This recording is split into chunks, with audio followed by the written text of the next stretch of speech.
Boa noite, pessoal. Muita graça de Deus, muita paz em nossas vidas. Também saúdo quem nos acompanha de casa. E que ótimo que está os nossos painéis aqui na frente, não é? O som está mais nítido, a transmissão está mais clara. Realmente, graças a Deus, estamos até economizando agora mensalmente, porque não precisamos mais investir naquele painel que a gente tinha que mudar com frequência. Agora a gente muda só o design aqui.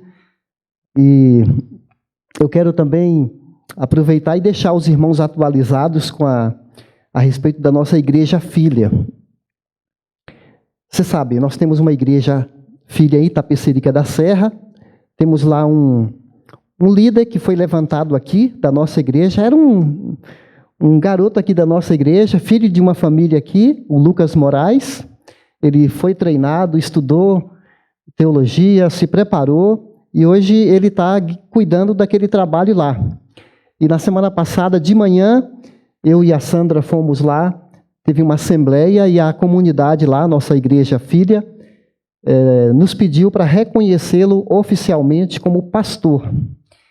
E ali naquela interação com os irmãos, eu perguntei se todos estavam de acordo. E todo mundo levantou a mão, né? Houve uma unanimidade para a aceitação do Lucas Moraes como pastor da nossa igreja filha em Itapecerica. É um motivo de alegria para a gente, não é? Alguém que nasceu aqui no nosso berço e está lá cuidando daquela igreja. Então eu quero mostrar aqui umas fotos. São os líderes de lá. O primeiro casal é um casal de missionários que, além de cuidar de um orfanato, também ajuda no ensino da igreja. Eles trabalham para a missão ABA, que é aquela mesma que o Dalvino trabalha. O outro casal é o Fernando e a esposa dele. Ele é o tesoureiro da igreja. Ele é contador, mas também ajuda a cuidar das finanças da igreja. E aí eu estou do lado da Sandra e nós temos aqui, não tinha muita gente naquele dia, aconteceram algumas situações, mas tinha umas 30, 40 pessoas, e nós tiramos uma foto com o Lucas, e eu tive a oportunidade de orientar a igreja, porque não basta a pessoa querer ser pastor, né? Está escrito na Bíblia, se alguém aspira, deseja o ministério, excelente obra deseja. É um bom começo, querer. O segundo, a pessoa tem que ter as qualificações bíblicas, que estão em 1 Timóteo, capítulo 1 e Tito, também. Tem que ter qualificação, não basta querer. Muitos aventureiros, pastores têm surgido por aí, mas não se leva em conta esse espaço. Terceiro, a igreja precisa reconhecer aquele homem como chamado por Deus para essa obra. Fora isso, a gente tem também uma avaliação da capacidade intelectual da pessoa. Então aí, geralmente, tem um concílio, que é um exame do candidato, em que outros pastores fazem um exame dele, da sua capacitação, da sua formação, se ele está apto para ensinar, apto dentro da sã doutrina que nós defendemos. Então, nós agendamos um dia para ter essa entrevista que a gente chama de sabatina com o Lucas. Vamos convidar alguns pastores amigos. Não vai ser um evento da denominação, geralmente a denominação convoca isso, mas no nosso caso, a gente não está tão preso à denominação, não dependemos da denominação. A gente pode tomar essa iniciativa para fazer isso. E o Lucas está bem consciente disso. Então, logo eu vou trazer para os irmãos o resultado dessa avaliação. Tá bom? Então, fechando esse momento aqui, eu vou compartilhar um pouquinho de uma viagem que eu fiz recente para a Bahia. Falei de manhã e quero mostrar. Os irmãos perguntam como é que foi lá, tal, como que é lá. Então eu quero só rapidamente mostrar aqui. Tem muita coisa que foi difícil selecionar as imagens, né? Mas a Bahia que eu me refiro, onde eu nasci, é sul da Bahia. Porque tem gente que fala, você foi na praia? Não, gente, praia é quase 20 horas distante daqui. Aqui é sul da Bahia, na Chapada Diamantina, quase divisa com Minas Gerais. A cidade que eu nasci chama-se Guanambi. E aqui é perto de lá. Essa terra vermelha aí. Aqui é no fundo da casa do meu irmão. como é um lugar, assim, um poço, né? As chuvas de janeiro e dezembro passado, ainda tem um resíduo da água, que o gado bebe essa água, mas aqui é para animais, porque ele tem poço artesiano que supre a necessidade da casa, né? São vários casas, cada uma com um poço artesiano, ou, conforme a situação, um poço artesiano para 8 famílias, para 5 famílias, depende da produção da água. Aqui é em volta da casa do meu irmão, ele planta algumas... coqueiro, né, principal, e tem outras árvores frutíferas. E aqui é um meio de transporte que ainda existe lá. Eu não sei se você já viu de perto um carro de boi, mas quando eu era garoto, eu ia com meus tios buscar água no rio através desse transporte aqui. Alguém já fez isso também? Aí, ó. Lembrou o passado. Aqui é uma geringonça que meu irmão fez. Meu irmão, esse que está aqui atrás de mim, ele é funileiro, e ele fez esse triciclo com um motor de Fusca. Está um pouco detonado, mas já foi bem bonito aqui. A Sandra falou, não mostra essa foto não, está feia. Eu falei, só para os irmãos verem uma geringonça que eu gosto de guiar lá nesses dias, né? Fogão a lenha também, está muito comum ainda, né? Gás está caro, gente. O gás está caro, então, o velho e útil fogão a lenha. Comi na casa do tio Hernani e a tia Lia. Tia Lia é uma das irmãs da minha mãe, e eu passo dias na casa dela. É uma pessoa muito hospitaleira, me ajudou a me criar. Minha mãe fala que ela cuidou de mim quando eu era criança. Então, a gente tem um carinho muito especial por ela. Foi feito na casa da tia Lia, bolo de polvilho, o famoso chimango da Bahia, não sei se você já ouviu falar do chimango, e aqui o requeijão, que também ela faz. Queijo também, manteiga de garrafa, é uma delícia. Ei, maravilha. O baiano gosta dessas coisas. Eu mostrei essa foto de manhã, em volta desse prédio da Assembleia de Deus, não tem nada, assim, não tem casas. É no meio de, sabe, as casas são uma lá, outra cá, e fica essa assembleia que eles vêm reunir nessa comunidade aí, nessa igreja.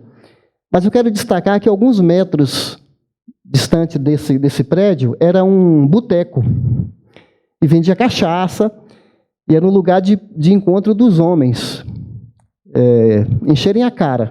E era um lugar de muita briga de faca.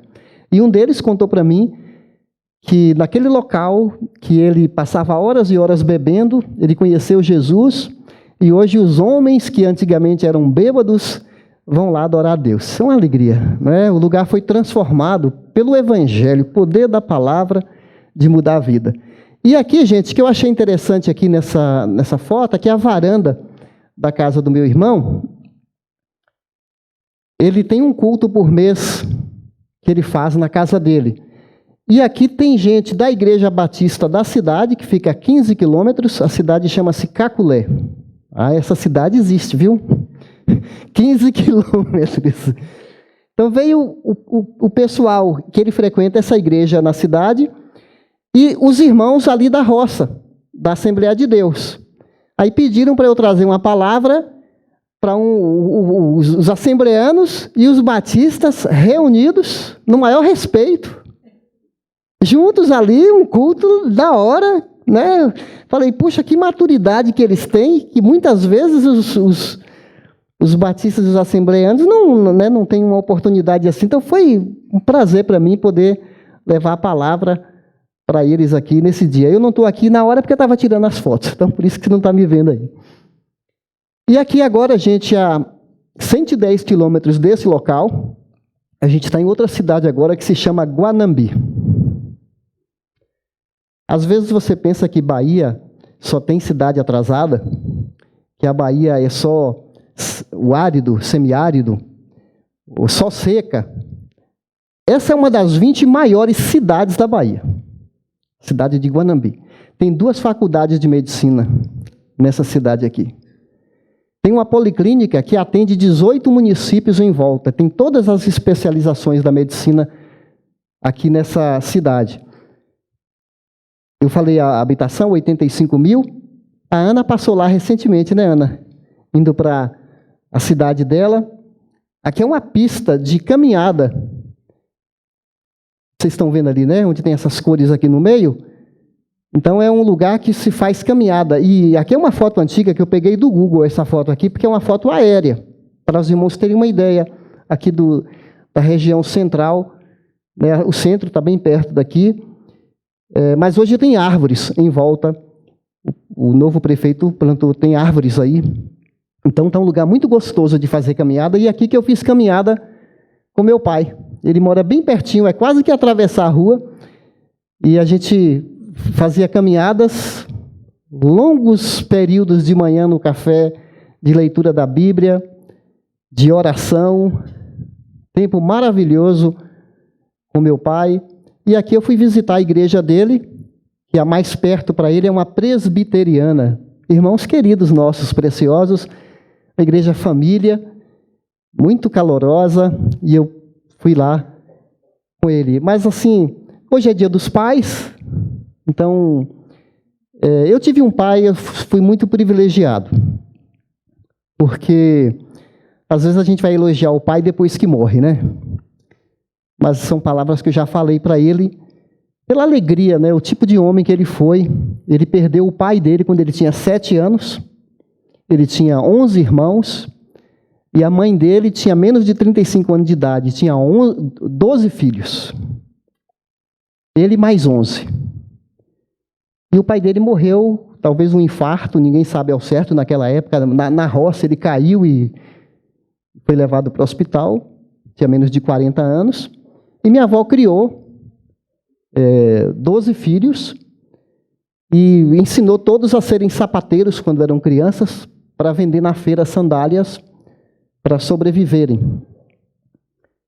E meu pai era um homem que sabia fazer de tudo. Ele olhava alguém trabalhando e já assimilava. Aprendeu a ser azulejista, a ser pedreiro, eletricista, consertava a geladeira, consertava a máquina de lavar, consertava vários equipamentos de casa, quando quebravam. Já foi oficial de justiça do estado da Bahia. Era um homem assim muito completo, tanto assim que minha mãe uma vez falou assim: junta meus 5 filhos, não dá o dedo miúdo do pé do meu marido. Então, minha mãe colocava meu pai nas alturas. Então, até pouco tempo, meu pai dirigia moto e só parou porque deu a labirintite. Mas ainda dessa vez ele falou para mim: filho, eu tenho uma vontade de voltar a guiar novamente. Eu falei: não, pai, sossega, você já se cuida agora. Ele tem o carrinho dele, mas ele queria guiar a moto. E ele deu uma moto de presente para mim, que me viu andando muito aqui em São Paulo, e eu deixo o carro geralmente com a Sandra. E aí ele me deu uma... Geralmente é o contrário, né? O pai não gosta que o filho tenha uma moto aqui. Mas eu estou falando isso porque o tema de hoje tem muito a ver com essa questão do papel do pai. Talvez nem todos tiveram um pai que você tivesse orgulho dele. Pode ser. Mas nós temos um pai que nos deixa muito mais orgulhosos do que qualquer pai aqui da terra, que é o nosso Deus, que é um pai perfeito, que é um pai completo. Meu pai tinha suas falhas, não é? Ele já errou muito também, já pediu perdão para nós, né, os filhos dele. Mas até recentemente eu perguntei para meu pai assim: pai, o senhor está preparado para a hora da sua partida? Aí ele falou assim para mim: filho, está tudo em ordem, está tudo certo. Quando Deus falar é agora, estou pronto. Inclusive deu a senha do banco, falou: esse dinheiro aqui é para meu sepultamento. Aí partiu meu coração quando ele levantou, abriu o guarda-roupa e falou: você coloca esse terno aqui em mim. Aí, falei: calma, pai, você também não. Mas é muito interessante quando uma pessoa chega assim na vida e fala, né? Eu estou pronto, a hora que Deus quiser. Mas enquanto eu estou aqui, eu vou servir as minhas irmãs. Ele tem irmãs e irmãos. Ele é um dos caçulas, tá? O mais velho tem quase 100 anos. Tem uma irmã de 99. Lembra que eu falei que são 12? É essa média aí, 95, 94, 92, 88, ele está com 86 e tem um antes dele de 84. É um dos caçulas aí. Eu até brinquei de manhã, se eu tivesse DNA, eu estou bem na fita, né? Mas, gente, tudo isso é um trampolim aqui. Esse é o assunto nosso agora à noite, né? Homens de verdade. Quando você assiste o Globo Repórter, tem aquela pergunta: quem são eles? Onde moram? Onde vivem? Como eles se alimentam? Quem são? Os homens de verdade. Veja agora. Então, queridos, quem é esse homem de verdade diante de uma cultura tão poluída como a nossa, que tenta desconfigurar o ser masculino e o ser feminino, colocando na configuração que Deus fez inicialmente, que Deus criou, tantos outros vieses, ramificações, que a gente fica pensando assim, gente, o que é um homem de verdade? O que é uma mulher de verdade? Tem dois extremos. Tem um homem, que aqui é um extremo, né? Símbolo da virilidade masculina, aquele que é chamado machão, né? Arrogante, pegador, garanhão, que quando ele chega põe os outros para correr, se impõe. Ele é geralmente com um copo de cerveja na mão, não é? Curtindo, carrão, fala grosso, de barba. Já, né, é um estereótipo que a sociedade tem criado, né? Desse tipo de homem, né? Másculo, tal, bombadão. Né? Esse é um pensamento da nossa cultura de homem, é esse. Tem um outro pensamento que é o contraponto desse. Um outro extremo. É aquele homem que geralmente é um deboche da figura masculina. É aquele homem que é efeminado, inseguro, fraco, bobo, é um bebezão, imaturo. É uma outra figura, e muitas vezes as novelas exploram, as mídias, de um modo geral, e muitas mulheres ridicularizam, né, os homens por causa desses modelos. Seja esse machão, machista, seja esse emasculado, efeminado, inseguro, fraco, bananão. A proposta que Deus tem para nós difere desses dois modelos. E nós vamos ver um pouco do que é ser um homem de verdade. Eu não sei você, mas eu tenho a impressão que querem fazer um apagamento das diferenças entre homem e mulher. A nossa sociedade tem nos levado a considerar que o sexo é uma imposição social, a identidade, seja masculina, seja feminina. A nossa sociedade que critica levanta a voz perguntando: quem convencionou que homem chama o homem de ser masculino e a mulher de ser feminino? Para nós não importa a diferença, é tudo igual. Isso provoca para nós uma confusão. Porque somos iguais na essência, homem e mulher, nenhum é melhor do que o outro, mas há papéis diferentes para cada um. E quando há essa mistura, você não sabe quem é quem. Mistura-se tudo. Já aconteceu de você estar vendo um casal, ou um rapaz ou uma moça, e você fica perguntando: é homem ou mulher? E você nem sabe como se dirigir, né? Se é ele, se você chama de ele ou de ela. Né?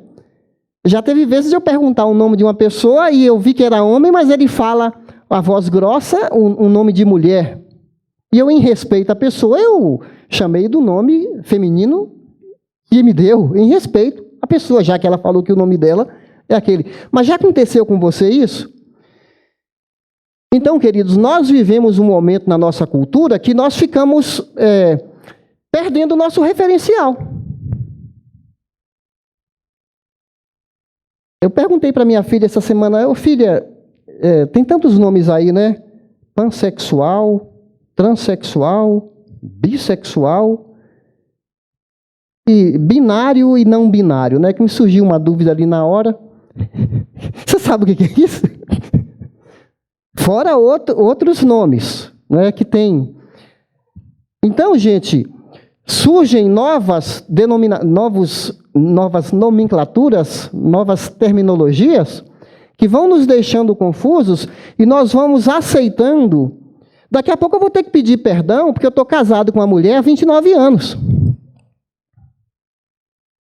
Daqui a pouco vão fazer com que eu sinta vergonha de ser um marido que tem uma única esposa. Tem alguma coisa errada que às vezes dá um nó na minha cabeça. Vou fazer uma terapia aqui. Posso desabafar um pouquinho? Posso desabafar? Agora já foi, né? Nós defendemos que um homem de verdade, conforme a Bíblia,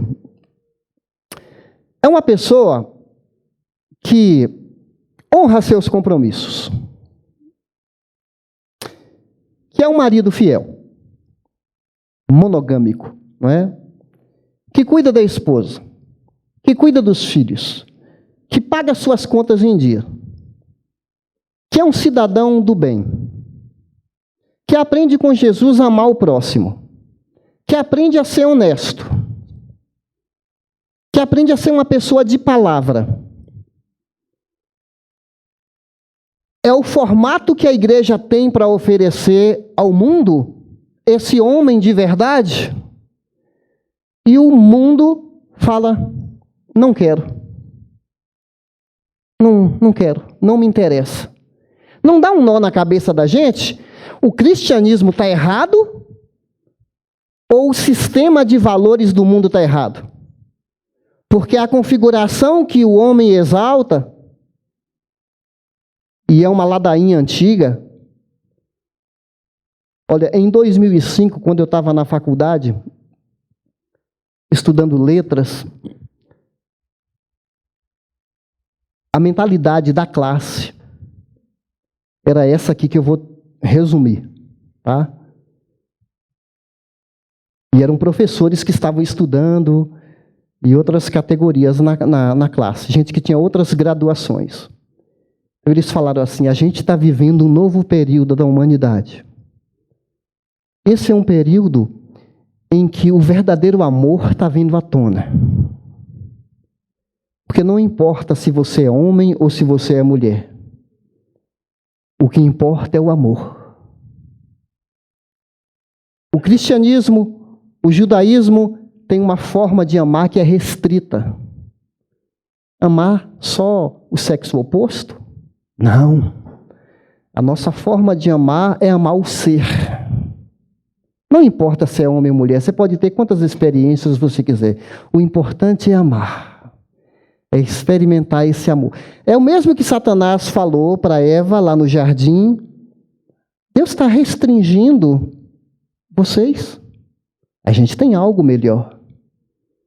A gente tem algo que é superior ao que Deus te dá. Não parece a mesma coisa, gente? Com outras palavras, essa nova ideologia de identidade de gênero, fazendo a cabeça dos nossos filhos. E você acha que aqui, 30, 40 minutos que nós estamos conversando aqui, eu fazendo aqui uma visão panorâmica desse assunto, e nossos filhos estão, quantas horas por dia, ouvindo, martelando a cabeça dele, ouvindo nas mídias, nas redes sociais, esse novo jeito de amor, essa nova identidade do sexo, jogando para baixo milênios em que todas as civilizações sabiam, nascia um menino, falava é menino, nascia uma menina, falava é uma menina. Estão jogando por terra todos esses padrões. Aí nós temos a grande dificuldade de educar nossos filhos, nossas crianças, colocando padrões numa sociedade sem parâmetros, numa sociedade totalmente descabeçada. Então, olha a luta nossa como pai, como mãe. de dialogar com o nosso filho, em que ele vai aceitando, vai assimilando que o que é anormal é normal. Não é uma baita luta essa nossa? Um desafio que nós temos? A nossa voz como pai e mãe vai ficando fraquinha. As vozes dos caras, dos youtubers, dos entendidos, das redes sociais, vão formando essa nova geração. Então, queridos, que privilégio que nós temos de ir na raiz, de aprender algo que não pode mudar. Aquele que nos criou, ele sabe o que é melhor para nós. E não devemos ser como Adão e Eva, que duvidaram de Deus. E hoje a gente colhe resultados amargos por não seguir o padrão de Deus. Puxa, fui longe nessa introdução aqui, hein?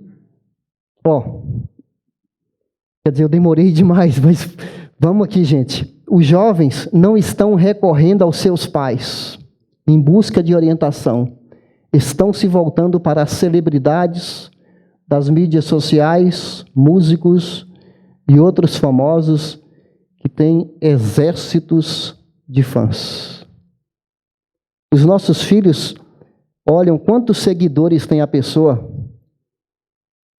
E se ele tem milhões de seguidores, nossos filhos dão muito mais valor ao que ele fala do que ao que a Bíblia fala, do que ao que você fala. Esse livro do Ben Pierce, ele é filho do David Pierce, que é o criador da Steiger, que está comunicando o evangelho para jovens de todos os lugares do mundo, não é só no Brasil. É uma mentalidade da nova geração, de buscar várias fontes para essas crianças serem formadas. Esse assunto não é só para homens. Senhoras, vovós, mamães, vocês têm uma influência poderosa na vida dos seus filhos. Isso não é um assunto só de Dia dos Pais. É vocês que vão, juntamente com os maridos, ou mesmo que você não tiver um marido. Nós temos um exemplo na Bíblia de um pai que era apagado, mas a mãe de Timóteo, Eunice, e a avó, apesar de ter um pai que nem aparece, mas as duas mulheres formaram o homem que você conhece como Timóteo. A dona Joquebede, não é à toa que tem o ditado, né? A mão que balança o berço. A dona Joquebede preparou um garoto chamado Moisés para que fosse um grande libertador de Israel. Então, olha a força da mulher em influenciar o filho, em sermos parceiros, né? Marido e esposa, e não ficarmos brigando entre nós, competindo entre nós, disputando poder entre nós, sendo que a gente precisa estar bem alinhado, uma liderança unida, marido e esposa, para que o filho tenha chão, para ele crescer de maneira saudável. E mesmo que você seja separado ou separada, não fale mal do seu cônjuge, porque ele ainda é pai ou mãe. E de alguma maneira você ainda tem alguma ligação com ele. Não combina ficar atirando nele pelas costas, porque está prejudicando. De alguma maneira você ainda vai precisar, mesmo que ele não esteja convivendo com você diariamente. Queridos, quando o homem não atua no seu papel, na sua missão, aí tem uma esposa sobrecarregada, com envelhecimento precoce, filhos confusos, que fogem das obrigações.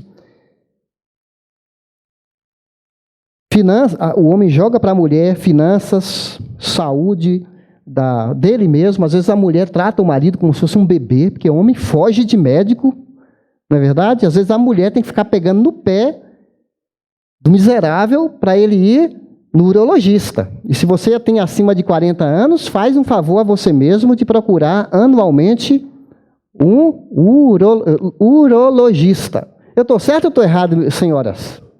Não tem homem meio largado que não gosta de médico? Tem, eu sou um deles, mas vamos voltar ao nosso assunto aqui.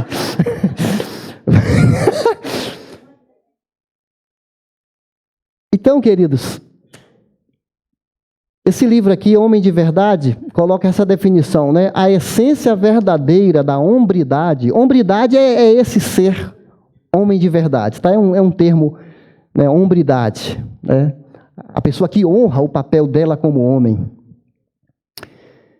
Não se encontra na aparência do homem ou no que ele faz, mas em quem ele é. A verdadeira hombridade encontra-se no coração do homem, em seu caráter moral, no verdadeiro homem que aparece além dos mecanismos exteriores para o resto do mundo ver. Quem é o Edgar quando está aqui fora do púlpito? Quem é o Edgar quando está sozinho lá na Bahia, passeando de férias? Quem é o Edgar quando está nas ruas? Quem é você quando você está sozinho e ninguém está te vendo? Isso revela o seu verdadeiro eu, né? Seu verdadeiro caráter. E aqui, gente, eu vou procurar trazer para nós aqui esse texto que Jetro, que era o sogro de Moisés, deu para o seu genro. Tá certo?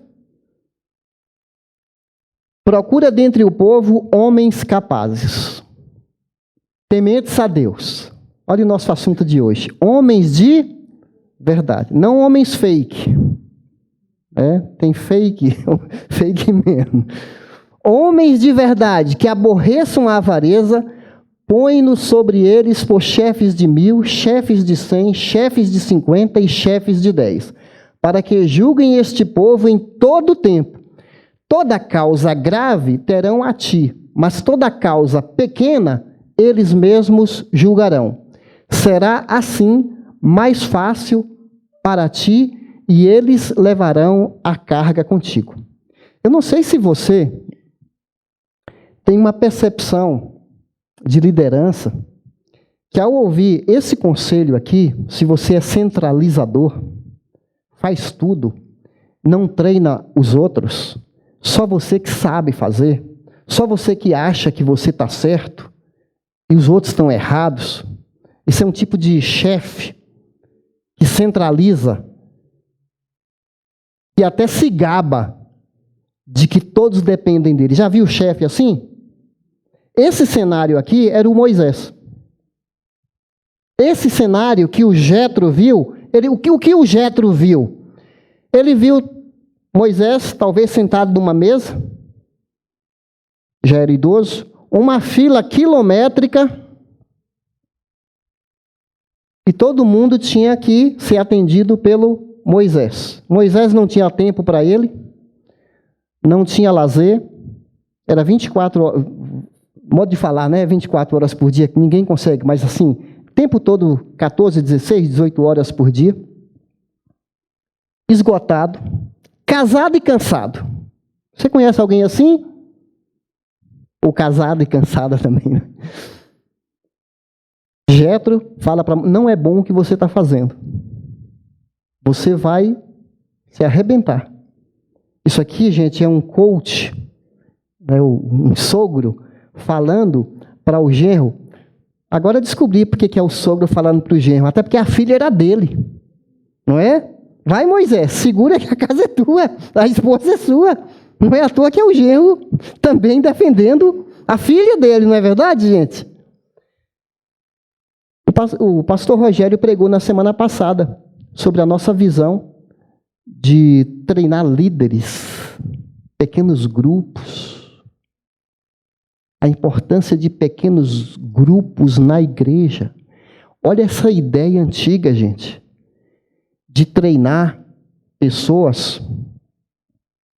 Põe-nos sobre eles chefes de 1000, chefes de 100, chefes de 50, chefes de 10, líderes de pequenos grupos e os outros supervisores para treinar o povo para fazer a obra de Deus. Tem muitos pastores cansados, angustiados, depressivos, porque eles não dão conta das pessoas. É muita gente. E quando na igreja, eu quero dizer aqui para a senhora, seu marido é líder de pequeno grupo. Vocês não sabem o respeito, a importância que nós damos para seu marido. Porque você dá um suporte para ele. Porque você ajuda seu marido a cuidar das pessoas. Que mulher incrível você é. Que você sabe que seu marido começou a orar mais pelas pessoas. Começou a aconselhar mais. Está presente. Ele respira isso. E você está ali dando esse suporte junto com seu marido, dando essa força para ele. Vocês não sabem como nós somos abençoados por essas mulheres que fazem a igreja acontecer, dando todo esse impulso para o marido. Se isto fizeres, e assim Deus te mandar, poderás então suportar, e assim também todo este povo tornará em paz ao seu lugar. Bom menino Moisés, hein? Olha aí. Moisés atendeu às palavras de seu sogro e fez tudo quanto este lhe dissera. Sogro bom. Sogro bom, gente. E humildade do Moisés para acatar o conselho do sogrão. Tomara que genro meu e nora minha dê um valorzinho desse para nós, porque a gente está aí. Não é, Vitor? A gente quer rapaz assim, humilde como Moisés. Gente, vamos avançar aqui. Vou fazer um resumão aqui do papel do homem.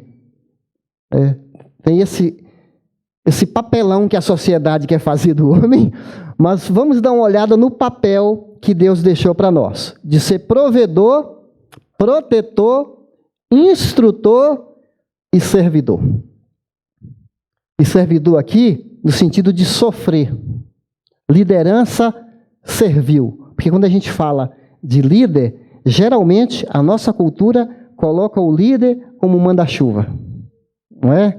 Mandão. Que só manda. Não é, liderança na Bíblia é liderança servil. Já a gente vai falar sobre isso. Mas bem rapidamente, eu não vou ler os textos pelo pouco tempo que a gente tem, mas o homem foi colocado em Gênesis 2:15 para lavrar a terra e cultivá-la, guardá-la. Lavrar significa desenvolver. Então o homem ele é um gestor, ele é um administrador. Ele foi colocado já no planeta para trabalhar a terra. O trabalho não é uma maldição. Ué, não? Não. O trabalho dignifica o homem e a mulher. O trabalho existiu antes da queda. Era papel do Adão. Desenvolver a terra, trabalhar na cultura, desenvolver a cultura. E cultivar. E cultivar dá uma ideia de você fazer crescer, desenvolver. Então nós homens fomos dados por Deus à sociedade para a gente fazer diferença. Trabalhar. Do suor do teu rosto comerás o teu pão. Foi dito para Adão, não foi dito para Eva. Então isso significa que quem é o responsável pelo sustento da casa não é a mulher. Quem é o responsável pelo sustento da casa é o homem. Foi para nós. Verdade, Robério? Deus deu essa responsabilidade para nós. Chama a responsabilidade para mim, para você, de sustentar a casa. Ué, pastor, então a mulher não pode trabalhar? Pode trabalhar. Há mulheres incríveis na Bíblia. Provérbios 31 fala de uma grande mulher trabalhadora. Mas não é Deus não vai cobrar dela a responsabilidade maior. A responsabilidade maior é do homem. Tem mulheres que até ganham mais do que o homem. Isso não diminui o homem. De jeito nenhum. Mas ele precisa ter essa compreensão que ele foi chamado para chamar para si a responsabilidade. E não cobrar nem exigir isso da esposa. Amém, se a sua esposa ajuda a complementar a renda, mas há períodos, talvez ela fique desempregada ou vai se dedicar aos filhos pequenos, não vai estar trabalhando. Não é para um marido achar que ela tem a obrigação de correr atrás do sustento, porque Deus deu essa responsabilidade para o homem. A gente tem que deixar isso muito claro. Não estamos contra o fato da mulher trabalhar fora, mas o homem chama para si. Na verdade, o efeito colateral da queda para a mulher teria dor ao ter filhos. Foi a maldição que foi colocada para a mulher. E a maldição para o homem, a disciplina de Deus, não é talvez a palavra melhor, é a disciplina de Deus. Para o homem é do suor do teu rosto comerás o teu pão. E para a mulher, ela teria dores ao dar à luz os filhos. Então, queridos, o homem tem o papel de protetor. A mulher foi tirada do lado do homem para ele tratá-la com carinho, com graça, com respeito.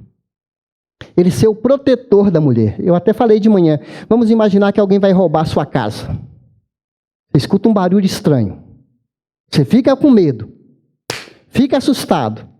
Quem é que vai levantar para ir ver o que está errado? É a mulher? É engraçadinho aí, né? Aparece uma barata. Quem é que vai subir na cadeira? Tem homem que sobe na cadeira. Quem é que tem que estar na linha de frente se um bandido aponta uma arma para o casal? É a mulher que tem que estar na linha de frente? Pressupõe que é o homem que tem que estar na linha de frente. Mesmo que for para morrer. Pelo menos nesses momentos imediatos de cuidado, né, se alguém disparar, aí o vizinho vai escutar o tiro, mas aí o peão já morreu, mas quem tem que estar na linha de frente é ele. Alguém mais quer casar aqui? Sabe, uma pessoa estava explicando, eu ouvi um podcast, e o homem estava falando assim, eu sempre entendi esse versículo, de que a gente que é homem tem que defender a esposa, que num caso de um assalto, eu me colocaria à frente, no caso de alguém invadir a minha casa, eu vou proteger minha esposa com unhas e dentes desse invasor. Acontece que eu fui meditar sobre isso, e muitas vezes, na minha postura ignorante, na minha postura machista e truculenta, eu grito com a minha esposa, eu trato mal, sou mal educado com ela, eu falo besteira para ela, perco o controle, o invasor sou eu. Ao invés de protegê-la, sou eu, essa pessoa que está causando mal, que aos poucos está matando minha esposa. Eu tenho que protegê-la de mim. E quantas vezes nós, quando perdemos controle, precisamos pedir perdão para elas, admitir que erramos e que aquilo não era para a gente fazer. Olha a nossa responsabilidade, não só de proteger, mas de auto-sacrifício, né? Que é a palavra servidor. Mas antes de servidor, instrutor. Irmãos, maridos, nós somos chamados para ser o líder espiritual de casa. 1 Coríntios 14 fala que a mulher deveria perguntar ao marido verdades da Bíblia. Porque aí na igreja tinha mais mulheres do que homens. E a avidez, a vontade das mulheres de aprender era tanta que o apóstolo orientou a comunidade para as mulheres perguntarem em casa aos seus maridos, para chamar os homens à responsabilidade de serem estudiosos da Bíblia. De não serem assim, ficar panguando. Pode ser que sua esposa não trabalhe fora tanto quanto você, mas ainda assim trabalha muito em casa e ela lê mais do que você. Não quer dizer que seu marido tem que ser um pastor, de entender de tudo, mas no mínimo ele tem que ser esforçado. Lê bons livros, lê a palavra de Deus. Se ele não sabe, pode acontecer com qualquer um, ir atrás de informação, liderar, contar histórias para os filhos.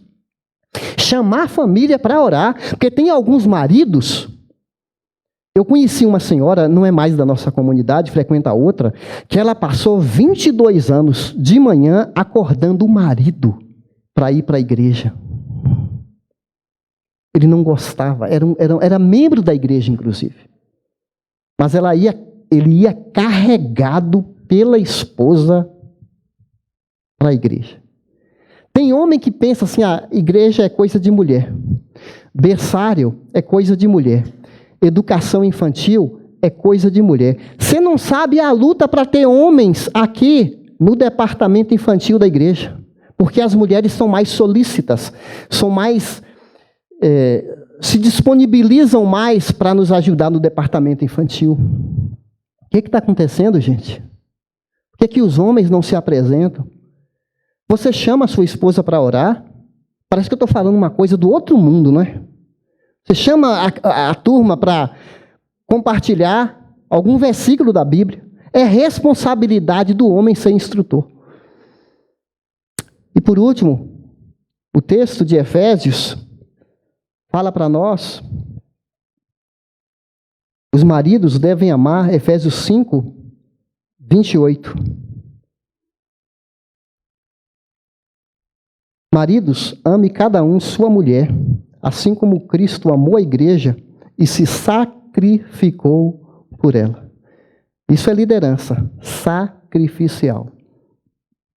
Então, Jesus é o nosso modelo de um homem de verdade. Ele amou a igreja. E a gente encontra, né, na ceia, esse exemplo de liderança de Jesus. Porque antes dele criar a ceia, as pessoas estavam assentadas, os homens, todo mundo com o pé sujo. Não tinha asfalto. As ruas tinha poeiras. E aquela Santa Ceia de Leonardo da Vinci não é real. Até não lembro quando que Leonardo da Vinci pintou a ceia, mas ele deve ter, chutando aqui, século XVI, né? Jesus estava no século I. E naquela época as mesinhas eram baixas. E as pessoas colocavam a mão assim no cotovelo e pegavam a comida com os pés esticados para trás. Essa é a verdadeira ceia, né? A mesa baixinha, todo mundo deitado com as pernas para o fundo. Né? Os homens estavam ali deitados e se alimentavam ali na ceia. Foi nesse contexto que todo mundo, a conversa estava muito interessante, ninguém se preocupou em limpar o pé de ninguém, mas era muito comum ter uma bacia na porta e uma toalha na porta, o escravo que fazia isso, mas não tinha nenhum escravo ali. Em determinado momento, Jesus se levanta, pega a bacia, pega a toalha e começa a lavar. Não é ritual não, gente. Às vezes você pensa que o lava-pé é um ritual, né? Aquilo era uma necessidade para deixar o pé refrescante e não contaminar a casa. Parece que era contra a Covid naquela época, né? Porque já na porta você limpava o pé, lavava o pé e entrava. Aí Jesus foi lavando um pé por pé. Bom, nesse cenário a gente encontra, da parte de Jesus, 3 ensinamentos para nós. Quais são? O homem de verdade, que Jesus é o nosso inspirador. Primeiro, ele toma iniciativa. Tem um serviço para fazer, ele se levanta e faz. Não espera pelo outro. Não terceiriza. Não fica aí protelando, e muitos de nós têm uma mania de procrastinação. Eu falo assim para vocês, mas às vezes eu também, a minha esposa tem que me lembrar de certas tarefas que às vezes eu deixo para depois e não faço. Tomar iniciativa. Ir atrás. Enfrentar. Né? Ser forte e corajoso. Davi falou para Salomão, seja homem, seja forte, seja corajoso, enfrente os dias maus. E mais? Ele teve humildade. Teve iniciativa, teve humildade. Imagine o que criou o universo, o Deus Criador, inclinado aos pés dos discípulos, massageando o pé de cada discípulo.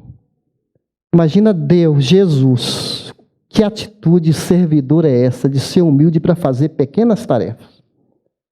Às vezes os grandes homens não são só aqueles que fazem efeitos épicos, mas aqueles que fazem pequenas tarefas, como Paulo, que sendo um líder no navio, tinha que fazer uma fogueira, ele podia, eu sou o apóstolo Paulo, que escrevi tantas epístolas, ele começa a pegar graveto e jogar na fogueira lá. Pequenas tarefas, não é? Tem humildade. E primeiro, homem obediente. Porque Jesus falou, assim como vocês me viram fazer, façam também. Está aqui 3 aspectos de um homem de verdade. Ele toma iniciativa, ele é humilde e ele é obediente às coisas de Deus. Uma vez uma pessoa passou uma corporação do exército e estava escrito lá: obedecer é tão nobre quanto comandar. Linda frase, né? Na verdade, para a gente ganhar grandes responsabilidades, Deus vai nos confiando pequenas. Você não será um grande líder, um bom líder, se você não aprender primeiro a ser servo, porque você vai cuidar, vai liderar pessoas. Então, temos muito que aprender com Jesus. Ele falou: aprendei de mim. Jesus não veio só morrer para nos salvar. Ele veio morrer para nos ensinar a sermos homens e a sermos mulheres também. As mulheres serem mulheres conforme as mulheres de Deus, e os homens a serem homens conforme homens de Deus. E Jesus deu a vida por nós. É Ele que nos dá a força moral. A gente não tem, nós somos fracos, muitas vezes caímos, tropeçamos, mas é na força moral da palavra que nos dá força da palavra, a pessoa de Jesus em nós, o Espírito Santo em nós. Você já recebeu Jesus?